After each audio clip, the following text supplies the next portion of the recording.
wako ni sahihi, kila nitasubiria wakati wako. Nitakushukuru kama nikipata leo, nitakushukuru kama nikikosa kesho. 90% vijana na mabinti sio waaminifu.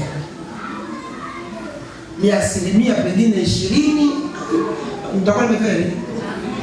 Jana anasema kwamba tusipojuana sikuoi, mwambie afadhali usinioe.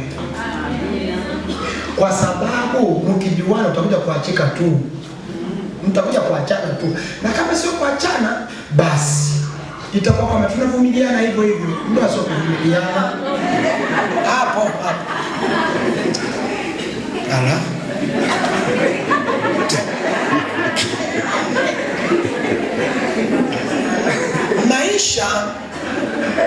Maisha ya Kikristo au kiwokovu ni kama ni washamba fulani, lakini leo hii tunaishi, mimi naishi mama yenu huyu ni kwa sababu tulitengeneza ushuhuda toka mwanzo.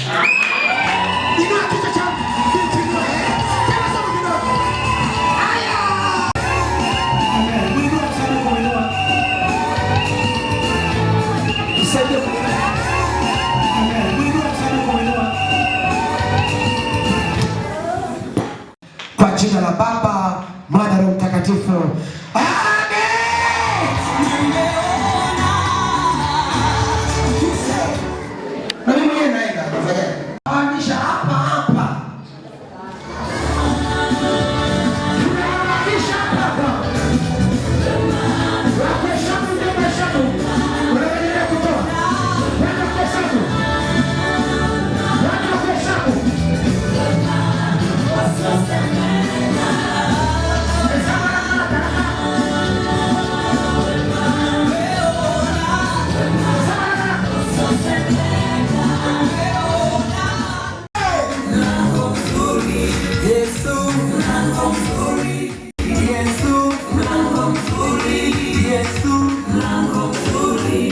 Wakimbia wenye madoa, tena wale hata kudoa, wanatoka hawana ndoa. Wakimbia wazizi kweli, wanatoka sio wazizi. Wakimbia wajane, wanatoka na waume zao. Wakimbia lazima wanatoka